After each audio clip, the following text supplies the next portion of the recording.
Hi friends, welcome to village వంటకాలు. Friends, ఇవాల్టి special recipe బియ్యం పిండి స్వీట్.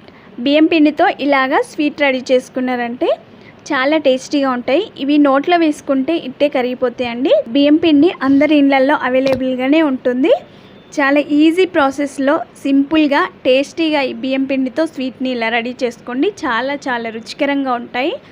చిన్న పిల్లలకండి పెద్దల వారికి చాలా ఇష్టంతో తినేస్తారండి. మీకు ఏదైనా స్వీట్ తినాలనిపించినప్పుడు, అలాగే ఏవైనా స్పెషల్ అకేషన్స్ అయినప్పుడు ఇలా స్పెషల్గా ఈ స్వీట్ని రెడీ చేసి ఇచ్చారంటే చాలా ఇష్టంతో తినేస్తారు. చాలా బాగుంటాయి. మరి సింపుల్ అండ్ టేస్టీ బియ్యం పిండి స్వీట్ని ఎలా రెడీ చేసుకోవాలి, దాని ప్రాసెస్ ఏంటో చూద్దాము. ముందుగా ఒక వెడల్పాటి బాండిని స్టవ్ పై ఉంచి దానిలో 1 కప్పు పాలను వేసుకోవాలి. తర్వాత 1 కప్పు పాలకి 1 కప్పు వాటర్ వేసుకోవాలి. ఇవి పాలు కొంచెం చిక్కగా ఉన్నాయి కాబట్టి కొన్ని వాటర్ని యాడ్ చేసుకున్నాం. పాలు మరగడం స్టార్ట్ అయ్యాక 1 కప్పు షుగర్ వేసుకుంటూ బాగా కలుపుకోవాలి. షుగర్ మొత్తం కరిగి పాలు మరిగేటప్పుడు అందులో 1/2 టీ స్పూన్ యాలకుల పౌడర్ వేసుకొని బాగా కలుపుకోవాలి. పాలు కొంచెం మరిగిన తర్వాత అందులో 1 కప్పు బియ్యం పిండి తీసుకొని కొంచెం వేసుకుంటూ బాగా కలుపుకుంటూ వేసుకోవాలి. బియ్యం పిండి ఎక్కడ కూడా ఉండలు కట్టకుండా బాగా కలుపుకోవాలి. 1 కప్పు వేసుకున్నాక ఇంకొంచెం పిండి పడితే వేసుకోండి, లేదంటే ఈ క్వాంటిటీ సరిపోతుంది. అది కొంచెం ఉడికిన తర్వాత దగ్గర పడుతుంది కాబట్టి నేను 1 కప్పు మీద కొంచెం పిండిని యాడ్ చేసుకున్నాను. ఇలా కొంచెం దగ్గర పడేంత వరకు ఉడికించుకున్న తర్వాత అందులో తురిమి పెట్టుకున్న కొబ్బరిని అందులో వేసుకోవాలి. నేను ఇక్కడ ఎండు కొబ్బరి తీసుకున్నాను.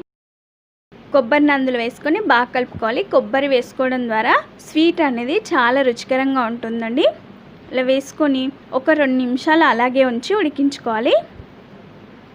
మనకి ఈ పిండి అనేది కొంచెం ప్యాన్కి సపరేట్ అయ్యేటప్పుడు స్టవ్ ఆఫ్ చేసుకొని దీన్ని రూమ్ టెంపరేచర్ వచ్చేంత వరకు చల్లార్చుకోవాలి. చూడండి, ఇక్కడ పిండి రెడీ అయిపోయింది. దీన్ని చల్లారనివ్వాలి. రూమ్ టెంపరేచర్ వచ్చేంత వరకు చల్లార్చుకోవాలి.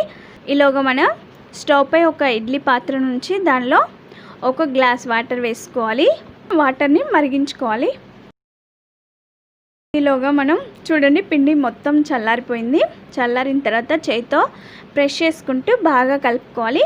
ఎంత బాగా ప్రెస్ చేస్తే మనకి స్వీట్ అనేది అంత టేస్టీగా అంత బాగా వస్తుంది. చూడండి, పిండి ఎంత సాఫ్ట్గా రెడీ అయిపోయిందో. మనం పాలు, బియ్యం పిండి, కొబ్బరి వేసుకుంటున్నాం. ఇది చాలా హెల్దీ అండి. ఈ పిండిని ఇలాగైనా ఉండలు చేసుకొని తినొచ్చు, అంత రుచికరంగా ఉంటుంది. కొంచెం పిండిని చేతిలో తీసుకొని చిన్న బాల్ సైజ్ అంతా రెడీ చేసుకోవాలి. అలా రెడీ చేసుకున్న తర్వాత ఇలాగా సిలిండర్ షేప్లో చేంజ్ చేసిన తర్వాత ఒక ప్లేట్ను బోర్లించుకొని దానిపైన ఈ పిండి నుంచి సన్నగా తాల్చుకోవాలి. చేతులతోటే సన్నగా తాల్చుకోవాలి. చూడండి, ఇలా సన్నగా రోల్ చేసుకున్న తర్వాత ఇలా ఫోల్డ్ చేసుకోవాలి. ఇలా చూపించిన విధంగా ఫోల్డ్ చేసుకోవాలి. పిండి సాఫ్ట్గా ఉంది కాబట్టి మనం ఫోల్డ్ చేసేటప్పుడు కూడా పిండి ఎక్కడ కూడా విరిగిపోకుండా చక్కగా వస్తాయండి. 2 చేతులతో రౌండ్గా ఇలా ప్రెస్ చేసుకుంటూ రౌండ్గా చేసుకోవాలి. అలా రెడీ చేసుకున్న తర్వాత ఒక ప్లేట్లోకి తీసుకోవాలి. ఆ తర్వాత ఇడ్లీ ప్లేట్స్ని తీసుకొని ఒక్కొక్క దానిపైన కొంచెం ఆయిల్ వేసుకొని అంతటా స్ప్రెడ్ చేసుకోవాలి.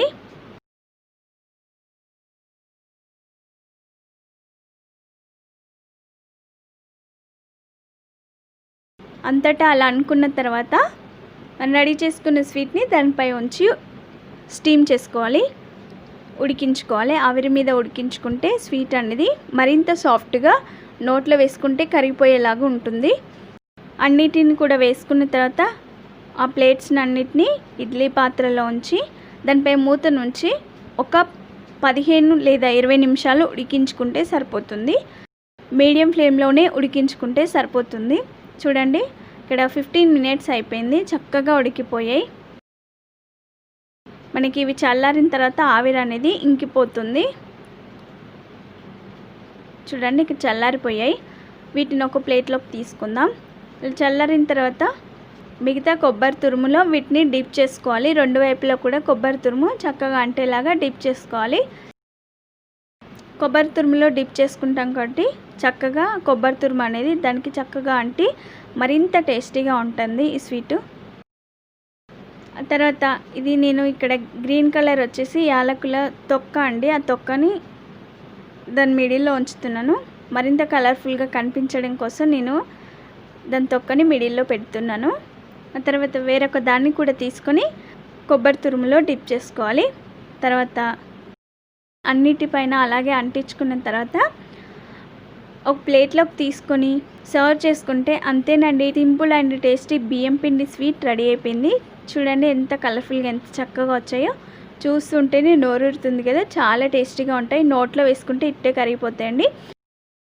ఏంటి ఫ్రెండ్స్, మీకు ఈ స్వీట్ నచ్చిందా? అయితే వెంటనే సబ్స్క్రైబ్ చేసుకోండి. మీకు ఈ వీడియో నచ్చినట్లయితే ఒక లైక్ చేయండి. మీ ఫ్రెండ్స్కి కానీ రిలేటివ్స్ కానీ షేర్ చేయండి. మీరు ట్రై చేయండి. మీకు ఈ స్వీట్ ఎలా వచ్చింది, టేస్ట్ ఎలా ఉందో నాకు కామెంట్ చేయండి. ఈ స్వీట్ మా ఇంట్లో వాళ్ళందరికీ నచ్చిందండి, మీకు నచ్చుతుందని పోస్ట్ చేశాను. Thank you for the watching. Bye bye.